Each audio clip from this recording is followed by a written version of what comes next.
Olá, boa noite a todos e todas. Aqui mais uma vez para a nossa reunião doutrinária das quartas-feiras, né? E pedindo ao Pai de misericórdia que seja conosco, nos envolvendo em muita paz e muita luz. Peço a todos que fechemos os nossos olhos por um momento.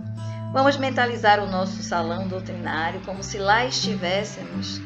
Imaginemos a chuva de bênçãos que a espiritualidade do bem joga no nosso salão doutrinário a cada encontro que temos. E vamos trazer essas bênçãos diretamente para os nossos lares, nos envolvendo os nossos familiares, os nossos lares plenamente abençoados pelas equipes espirituais do Estrela de Jacó e do Unidade a Serviço de Jesus, os nossos mentores Constança Medeiros, Francisco de Assis e todos os trabalhadores desta casa na espiritualidade derramam abundantemente nos nossos lares bênçãos divinas, que tenhamos uma noite de aprendizado e de consequente melhora no nosso comportamento. Que seja uma noite de paz, muita paz para todos nós. E vamos dar agora as boas-vindas ao nosso querido irmão Kleber Souza, que na noite de hoje nos trará sua palavra a respeito da crucificação, que consta no capítulo do livro O Evangelho dos Humildes, de Eliseu Rigonati. Bem-vindo, meu querido Kleber. Suas palestras são sempre ótimas e que Deus te abençoe para que essa seja mais uma palestra ótima de você aqui conosco. Muito bem-vindo. Muita paz. Boa noite a todos e a todas, queridos irmãos espíritas, queridas irmãs espíritas, a todos vocês que nos assistem. É com muita alegria que aqui nos encontramos, junto a esta casa de Jesus, literalmente falando, uma casa que a gente tem muito carinho, admiração e que somos muito gratos pela oportunidade de aqui estarmos para falar do tema que vocês já sabem, que é a crucificação de Jesus. Este tema está diretamente vinculado ao livro O Evangelho dos Humildes, de Eliseu Rigonati, que nos traz uma leitura sobre a visão também espírita do Evangelho segundo Mateus. Nós sabemos que após a traição de Judas, na qual foi consentida por Jesus, porque ele diz a Judas, faz o que tem de fazer, ou seja, escolha aquilo que você deseja fazer e, por conseguinte, aquilo que vai reverberar, que vai refletir durante as suas sucessivas vidas. E ele decidiu, no afã de buscar aquela transformação por parte de Jesus, que ele acreditava quando fosse de certa forma constrangido a fazê-la, e terminou por o trair, que o levou ao julgamento, a Pilatos. Aquilo que vocês já sabem, quando Pilatos várias vezes tentou dissuadir o povo judeu e a turba que ali estava, né, que claro não representa todo o povo judeu, mas que desejava sim a crucificação de Jesus. E essa crucificação se deu a partir de muito suplício, da colocação de um manto, de uma coroa de espinhos, de certa forma constrangimento não só moral, não só humilhação, mas constrangimento físico, deixando Jesus bastante abalado e fraco, né? E ele foi condenado a algo que eram condenados ladrões, os escravos rebeldes, aqueles que não eram dignos de serem mortos numa batalha ou de outra forma qualquer, mais justa, mais honrosa. E depois de tanto ser supliciado, Jesus, como todos os condenados à crucificação, deveria arrastar a cruz inteira ou parte da cruz, como é dito por alguns especialistas, até o local de suplício, que varava após os muros da cidade, não era dentro da cidade, era na estrada que dava para a cidade, para que fosse um exemplo, né, de humilhação, mostrando que aquele era alguém que merecia ter sido crucificado porque tinha os chamados pecados. Mas a cruz, ou parte da cruz, pela condição de Jesus, estava muito pesada. E então, logo à entrada da cidade, um dos romanos que chefiava o grupo que levaria Jesus ao suplício, viu Simão, um sirineu. Simão era o nome, Cirineu era a cidade onde ele morava. Era popular, era comum se dar um nome à pessoa, ou o nome do pai, ou o nome da cidade onde morava. Tanto que Jesus era Jesus de Nazaré, que era Nazareno. E este, Simão Cirineu, que ia entrando na cidade, foi constrangido a carregar a cruz de Jesus. É interessante que toda a passagem de Jesus tem um ensinamento. E não tinha como não haver um ensinamento nessa passagem. Mas qual seria a lição moral? A lição moral é de que, quando nos sentimos desamparados, quando nos sentimos sós, quando não vemos aqueles em quem acreditávamos ou confiávamos, e esse não é o caso de Jesus, porque Jesus conhecia a todos muito bem, mas aqueles que o acompanhavam, os seus discípulos, tinham debandado. Uns tinham negado, outros tinham trocado de roupa para não serem descobertos. Aqueles a quem Jesus curou também tinham sumido. Os cegos, os leprosos, os coxos, todos eles tinham desaparecido. E eis que um sirineu, vem e auxilia Jesus. Então, qual seria a lição? A lição seria de que nós jamais estamos desamparados, estando aqui na terra ou fora dela. Por mais que estejamos, imaginemos estar sozinhos, não estamos. E quando nos faltam os encarnados, aqueles a quem vemos e conversamos e confiamos, ou que temos uma relação de amizade, de parentesco, seja o que for, os desencarnados não nos abandonam. Lembremos que sempre temos ao nosso lado o nosso guia maior, o nosso anjo guardião, o nosso espírito protetor, como queira chamar. Então não estamos, e quanto mais difíceis são nossas dificuldades, mais temos auxílio, mas muitas vezes no desespero não conseguimos perceber. Mas lembremos também que existe uma outra lição moral, que é a de que nós, que nos chamamos cristãos, temos por obrigação auxiliar os que passam pelas provas, aos que passam pelas expiações, aqueles que têm dificuldade, porque é comum em outras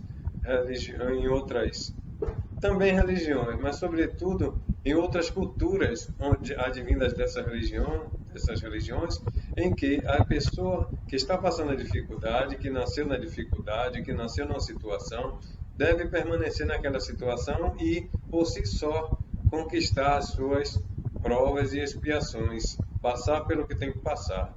Mas não podemos esquecer que Jesus nos trouxe a lei de amor, e por isso mesmo ele foi crucificado, porque não queriam aceitar um Deus de amor, a não ser o Senhor dos Exércitos, que viria trazer ao povo judeu toda a glória que ele se sentia e se fazia merecedor, vencendo todos os seus inimigos. Mas é essa lei de amor que nos prova que devemos auxiliar. A reencarnação que está dentro da lei de justiça, de amor e de caridade, nos prova que, através da solidariedade, devemos auxiliar o outro. Mas, caminhando nessa estrada de sofrimento até o Gólgota, ou a caveira, que era assim chamado o local onde era martirizado, onde eram crucificados aqueles condenados, Jesus, com o auxílio do Cirineu, de Simão Cirineu, vem na busca e no caminho, sofrendo humilhação, sendo desprezado, tendo a sua moral abalada pelos outros, mas não em si, porque Jesus demonstrou e continua demonstrando em tudo que, quando se confia, tudo existe a tranquilidade. O sofrimento físico é sentido, mas a tranquilidade com que Jesus demonstrou durante todo o percurso e durante o seu suplício na cruz também nos demonstra a confiança no Pai, a confiança na lei. Ele sobreviveu. O suplício na cruz poderia fazer com que as pessoas ficassem 3, 4 dias sentindo dores. Outros morressem de fome, a depender da sua situação, da sua complexão física. E aquilo que era do morto, né, daquele que desencarnara, era dividido entre os guardas que estavam ali auxiliando e o acompanhando. Mas a crucificação tem vários simbolismos. Tem o simbolismo do caminho do Gólgota, que simboliza o nosso período de luta, de sofrimento, aquilo que nós passamos enquanto encarnados ou na nossa caminhada evolutiva para a nossa purificação, para o nosso crescimento moral, intelectual. O Gólgota, que era o ponto supremo de sacrifício, que significa a caveira, a montanha ou o monte da caveira, era o ponto, como eu disse, o ponto supremo de sacrifício, era onde a alma se emancipava da matéria, onde a gente despojava o nosso corpo e as nossas dificuldades e se elevava para o Altíssimo, para Deus. Jesus foi exposto e era comum a todos que passavam pela crucificação de beber uma mistura de vinho com mirra, que são ervas, que fazia com que a pessoa ficasse entorpecida, para que ele não sentisse as dores e sofresse menos. Mas Jesus não o aceitou, demonstrando que muitas vezes, enquanto estamos aqui na Terra, passando por certas dificuldades, nós muitas vezes tentamos fugir através da droga, através do vício, através dos bens materiais, através do ego, e tentamos cobrir, abafar aquilo que é da nossa natureza, da necessidade da nossa natureza no nosso crescimento. Então Jesus quis demonstrar que passar pelas dificuldades com consciência nos traz a perspectiva e o valor de passarmos com mais mérito, então chegarmos com mais clareza ao nosso destino. E ainda Pilatos, ironizando, porque ele não achou motivo para crucificar mais os judeus, os chefes da sinagoga, os doutores da lei, os príncipes da sinagoga desejavam crucificá-lo, dizendo que ele se dizia rei dos judeus, questiona Jesus: tu és rei dos judeus? Jesus responde: tu o dizes.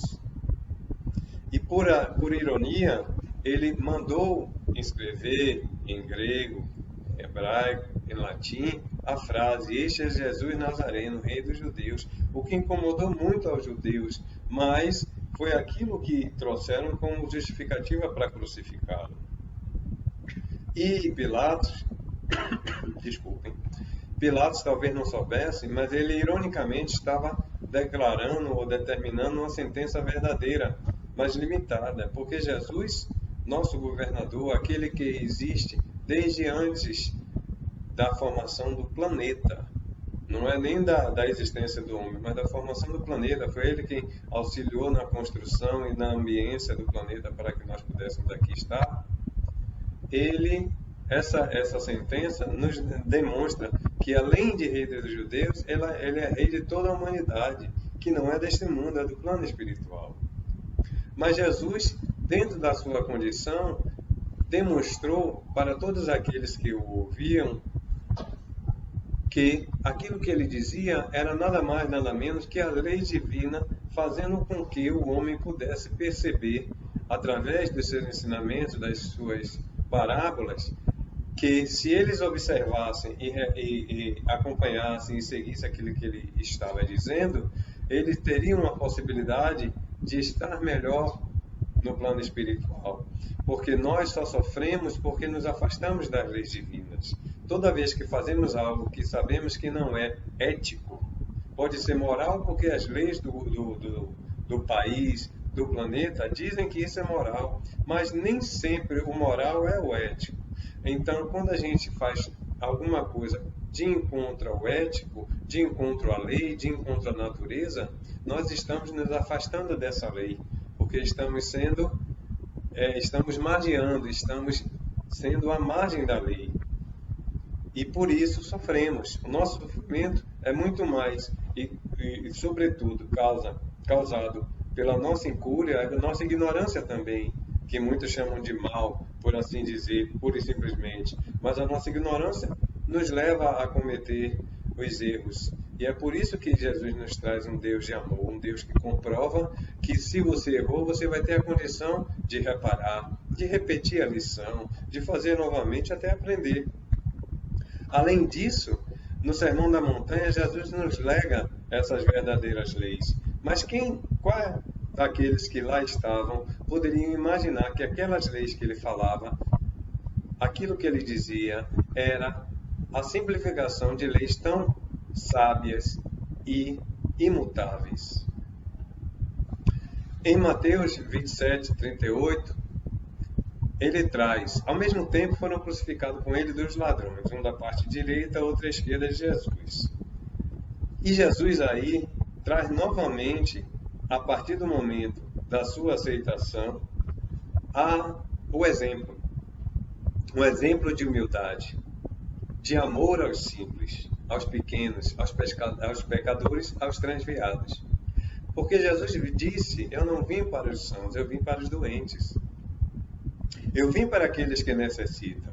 Então como Jesus mostra a humildade? Ele mostra a humildade quando nasce na manjedoura entre rústicos pastores.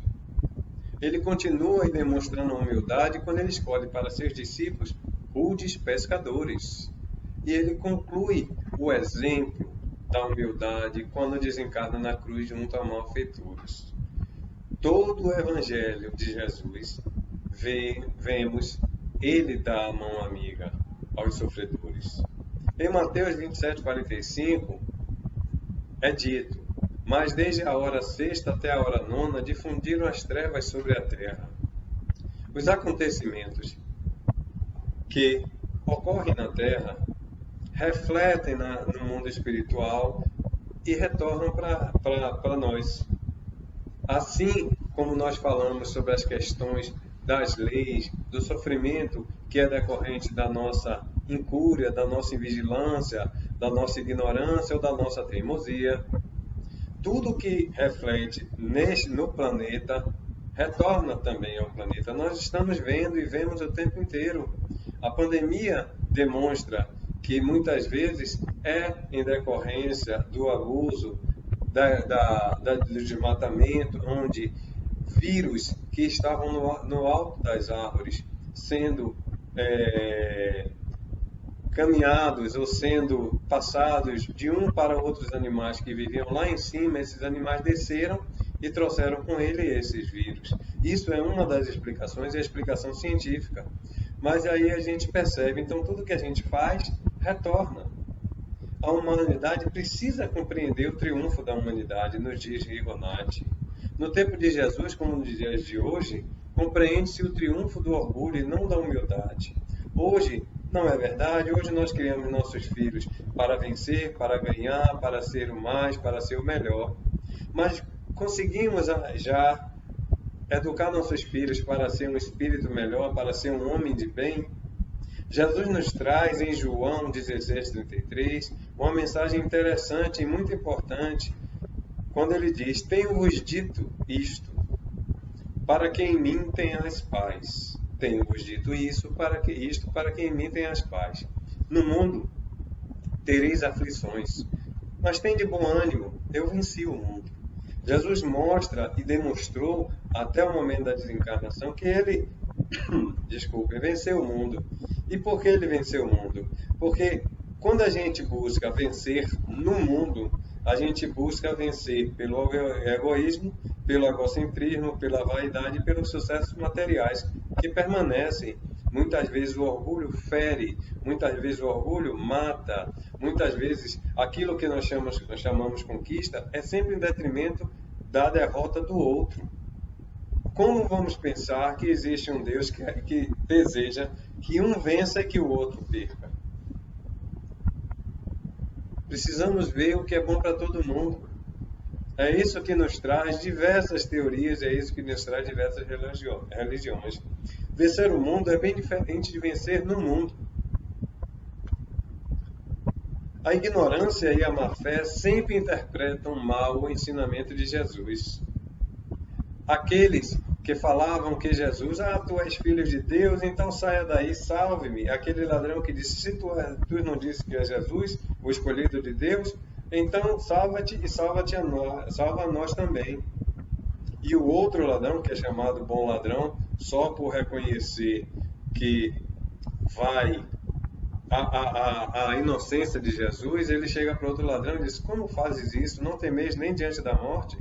Não vês que nós aqui estamos pelos atos que praticamos? E ele que é inocente, não tem nada a pagar.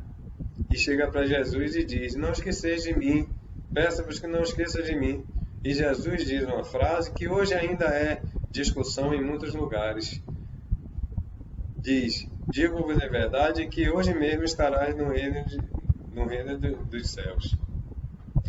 Muitos, inclusive nossa querida Terezinha Oliveira, nos disse que houve uma questão aí de pontuação. Que Jesus disse, em verdade, que digo-vos em verdade, que digo-vos em verdade hoje. 2 pontos. Que estarás comigo no reino do céu. Mesmo porque Jesus não foi ao Pai, não subiu ao reino dos céus, não foi para o plano espiritual, assim que desencarnou. Jesus, após 3 dias, ele, reconstituído perispiritualmente, tanto que Maria Magdala, ao tentar tocá-lo, ele não permitiu, ainda não fui até meu Pai, não me toque, porque ele ainda estava em reconstrução. Ele leva 40 dias aqui, então percebamos, não tem uma lógica dizer que ele falou que no mesmo dia estaria no reino do céu, visto que com 3 dias ele retornou. É interessante também nós falarmos, por último, perdoem, né, que a doutrina de Jesus nunca deixou de ser farol do mundo.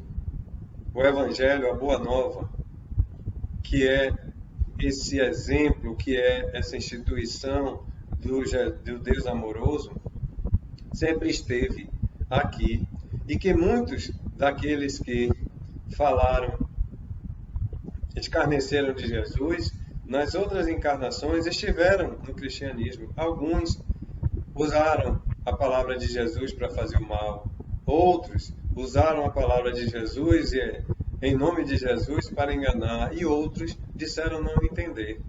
Percebam como que aqueles que ainda não estavam preparados para ouvir a Boa Nova tiveram séculos e séculos de reencarnações, ainda no cristianismo, buscando entender, buscando trabalhar o conceito de amor de Jesus. E em João 19:30, que é a escritura de João que se refere à crucificação, porque João foi o único dos evangelistas que estavam presentes. E ele diz, depois de tudo que ele disse, depois de tudo que foi feito, quando Jesus tomou o vinagre, porque antes ele não aceitou a mirra, mas tomou o vinagre, ele diz, está tudo consumado. E inclinando a cabeça, entregou-se o Espírito, ou seja, desencarnou. João nos traz isso e nos traz também em 35, era 30 lá, desculpa, era João 19:30, em 35 ele diz, para concluir e para que não fique nada por dizer, ele diz, e aquele que viu testificou, e o seu testemunho é verdadeiro, e sabe que é verdadeiro o que diz, para que também vós o creiais. Ou seja, ele deixou o testemunho para que ninguém dissesse, não, Jesus não estava morto não, quando tiraram o corpo ele sumiu, ele foi para a Índia, ele fez, ele aconteceu. Então assim, João deixou bem claro. E quando se foi, porque também era a antivéspera da Páscoa, né? A Páscoa era o sábado no sábado e a Páscoa no domingo. Havia uma certa pressa em querer se livrar, por assim dizer, daqueles que estavam sendo crucificados, para que não ficassem na frente da cidade, porque era época de festas. E os príncipes e os doutores pediram para que quebrasse a perna de todos os crucificados para que eles morressem logo. Só que Jesus já tinha desencarnado. Os ladrões não, então quebraram-se as pernas do ladrão da direita e da esquerda. Quando verificaram que Jesus aparentemente estava morto, empunharam a lança no seu peito, onde saiu sangue e água, demonstrando e comprovando que ele estava definitivamente, o seu corpo estava morto. E aí não quebraram suas pernas, o que estava lá nas Escrituras. E, claro, né, os judeus, os doutores da lei, os príncipes judeus, estavam com receio e pediram, e aí eu já estou me adiantando, que o túmulo dele fosse vigiado, porque dizia que ele iria ressuscitar, ou seja, ia retornar à vida no terceiro dia. Mas aí eu deixo para, se porventura houver essa palestra, estiver programada, para eu não me adiantar. Eu só queria terminar com um pequeno trecho de um mantra da nossa casa, que o irmão Sonei, um dos mentores, trabalhadores responsáveis pelos trabalhos da casa, nos trouxe. Esse trechinho é o último trecho do mantra, que diz o seguinte: minha tarefa é fácil, meu fardo é leve. Quando não estou em meu lugar. Esse mantra, entre tantas outras coisas, me remete à questão de: se nós aceitarmos as nossas dores, os nossos sofrimentos, as nossas dificuldades, eu não estou dizendo para a gente pura e simplesmente aceitar que devemos sofrer, não. Estou dizendo que se o sofrimento vem, que devemos, com fé, com resignação cristã e em busca de uma solução, aceitá-lo de forma leve. Porque, se não aceitarmos de forma leve, vamos causar sofrimento. Da mesma forma que, se nós estivermos insistindo em um fato, em uma dificuldade nossa, em algo que teimamos em querer, e vemos que esse teimar nos causa constrangimento, dor e sofrimento, não estamos em nosso lugar. Então, que nós possamos ter uma noite de paz, de harmonia, que essa conversa nossa aqui possa render bons frutos para cada um e que nos coloquemos sempre na condição daquele que, enquanto cristão, precisa exemplificar sua fé como magistralmente foi feita pelo nosso mestre, guia e mentor, Jesus. Ele demonstrou até o último momento aquilo que ele tanto pregou. Que nós possamos exercitar até o último momento da nossa encarnação atual aquilo que Jesus nos ensinou. Que a paz do nosso Senhor Jesus Cristo, nosso mestre e governador do planeta, esteja com todos. Muita paz, muito obrigado, muita gratidão. Vamos agradecer ao nosso querido Kleber pelas reflexões trazidas. É sempre muito bom você estar aqui conosco, meu querido. Em breve estará conosco novamente. Muita paz, muita luz para todos nós. E agora vamos nos preparar para o nosso atendimento espiritual e o encerramento dos nossos trabalhos da noite de hoje. Vamos buscar o nosso cantinho, onde a conexão seja fácil. Fechemos os nossos olhos, façamos o nosso exercício respiratório, inspirar profundamente, reter todas as bênçãos divinas que já foram derramadas sobre o nosso lar durante a nossa doutrinária. Vamos dar as boas-vindas aos atendentes fraternos que já se encontram conosco para o nosso atendimento espiritual. Então, inspirando profundamente, retendo as bênçãos divinas e expirando o que não nos serve, o que não nos faz bem, o que não queremos mais. Vamos novamente inspirar luz, paz, saúde, tranquilidade, imunidade. Seguremos essas bênçãos divinas e expiremos o que não nos serve. E agora, respirando normalmente, vamos pegar o nosso copo de água para o passe ou nos recolhermos ao nosso quarto com a nossa garrafinha de água para aqueles que estão em tratamento médico espiritual específico, pedindo ao Pai de misericórdia que seja conosco, na certeza do amparo divino, convidando também os nossos anjos guardiões para que sejam conosco, os anjos guardiões dos nossos familiares que estão conosco, para que todos possamos ser abençoados, que todos neste momento possamos receber chuva de bênçãos sobre nós. Então nos sentemos comodamente ou deitemos e vamos vibrar luz, mentalizando um imenso chuveiro de luz a se derramar sobre nós. Os espíritos do bem, com quem já falamos mentalmente, já contamos as nossas dores, os nossos problemas, que desejamos luz para que as soluções apareçam. Desejamos cura ardentemente para os nossos males da alma, os nossos males emocionais, os nossos males físicos. Peçamos ao Pai de misericórdia que, se for de sua vontade divina, nós possamos ser atendidos nesse nosso pedido, que esses nossos amigos espirituais possam derramar todas as bênçãos que necessitamos para que a nossa cura seja realizada. Paz, bênçãos sobre nós, fé, esperança, certeza de que alcançaremos tudo aquilo que pedirmos com fé e que a bondade divina veja como bom e necessário para nós. Que as suas bênçãos divinas, meu Deus, se façam abundantemente não só sobre nós, mas sobre os nossos familiares também, esses que estão conosco e aqueles mais distantes.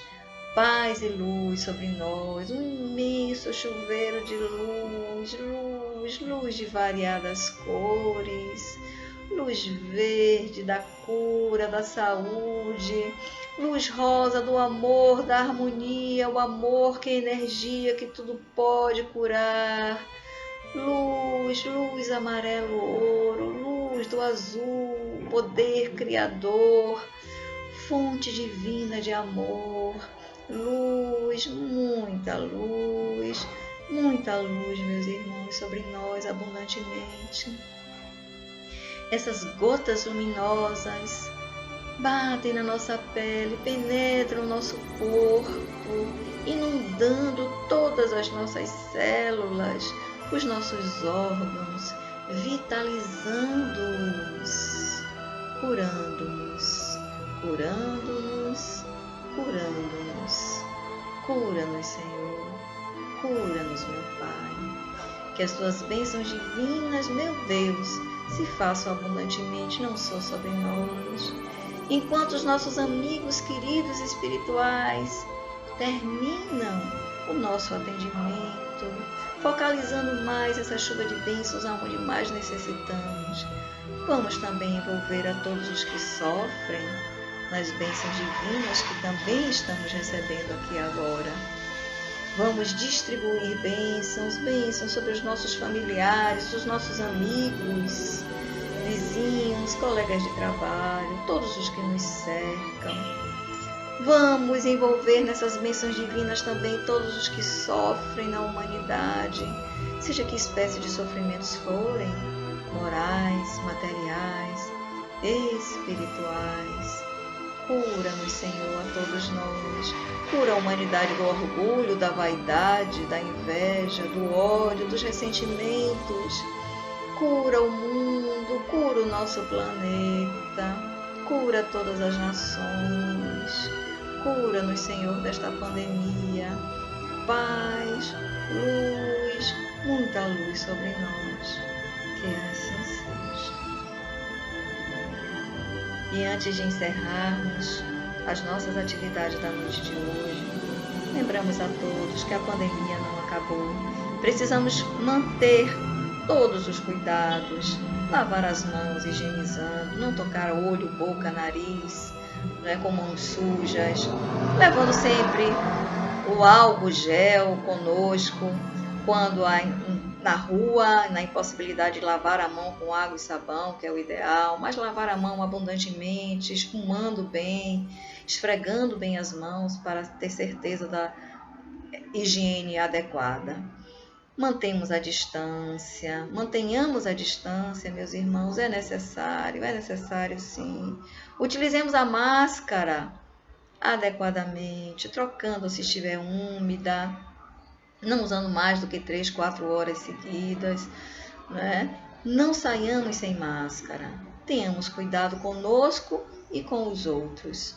Muita paz, muita luz, cura e imunidade para todo o planeta Terra. Que assim seja. E que o círculo branco da paz e da harmonia se feche e se expanda através de nós. E que a luz de Jesus e de Maria nos envolva, nos ampare e nos acalme. E nos dê um resto de semana de muita paz e luz. Que assim seja.